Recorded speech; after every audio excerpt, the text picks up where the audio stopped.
Natalia Bonner. Welcome back. I am so excited to be here today and share this beautiful quilt with you. So this is a quilt that I recently custom machine quilted for my client, Donna, and I absolutely love how this quilt turned out. It was so much fun to use a lot of ruler work and just a little bit of free motion, a few thread color changes, and really create an awesome result. So this fun quilt is one of the Moda is my favorite color patterns, and Donna pieced it using reds and greens. So as I show you just a little bit of this video, you'll see a little bit of the thread color changes, but if you do want to see my process from start to finish on this quilt, a lot more detailed quilting, make sure you do hop over to the Piece and Quilt Academy. So over in the Piece and Quilt Academy, we already have a collection of almost 80 videos. There might even be more at this point, but every month we share 2 new videos. So you join that program and get access to tons of learning content. So make sure you hop over there and check that out. But before we do get into today's video, I am using 1 layer of the Quilter's Dream Poly Deluxe batting. I am doing all my quilting here today on my Gamble 22-inch machine. You will see that I will be using some of my machine quilting rulers that do have our Piece and Quilt pop socket ruler grips on those. You can pick up all the notions, the thread, batting, everything that I'm using here today over on our website, pieceandquilt.com. Let's get stitching.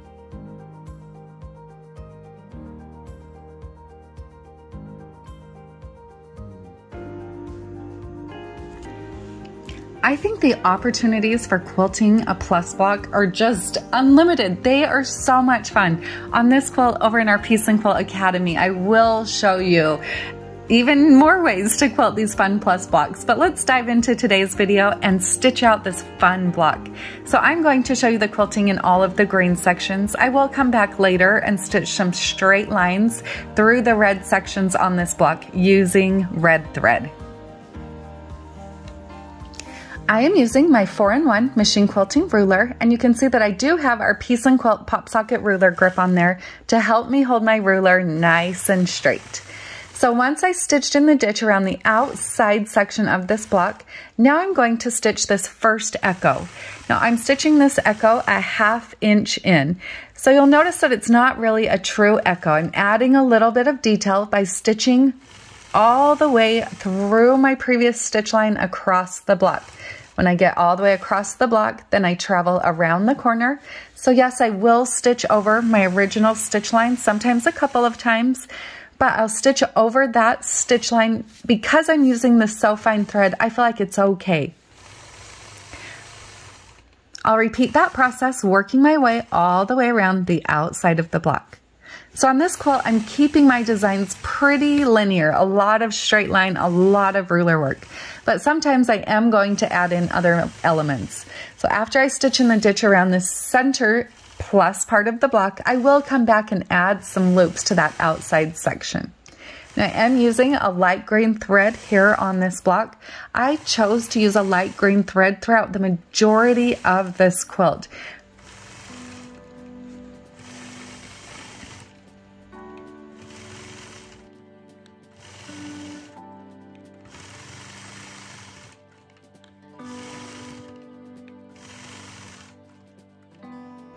Once my stitch in the ditch work is complete, now I'm going to stitch using my 4-in-1 machine quilting ruler as my guide and stitch an X right through the center of my block.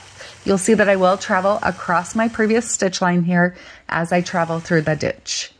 After I've stitched my first X, then I'm going to travel through my ditch and repeat that process, creating an X going the opposite way through the block.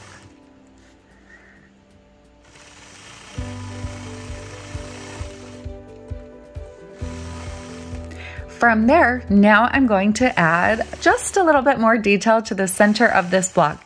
So using the side of my ruler as a guide, no, I'm not doing any marking here. If you need to, there's nothing wrong with adding a lot of markings. You can mark out all of your stitch lines, but for me, I have been quilting a really long time, so I can eyeball pretty well where about the center point is, stitch to that point, adjust my ruler, and stitch back to the outside. But there's absolutely nothing wrong with marking as much as you need to.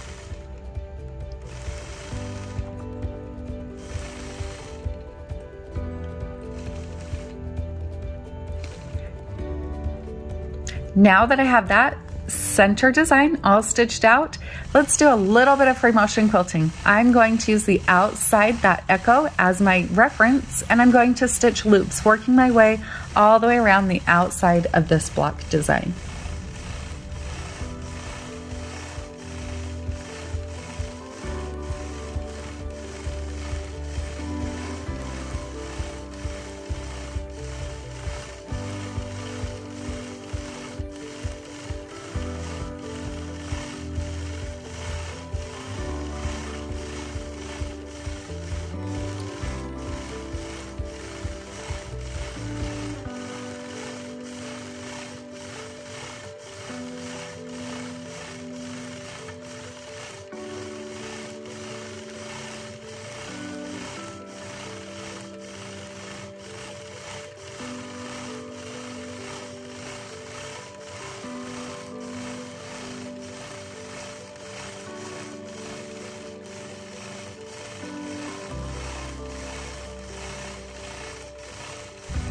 I hope you were able to find just a little bit of inspiration from this fun machine quilting video. You can see more of this quilt, a lot more in depth, over in our Piece and Quilt Academy.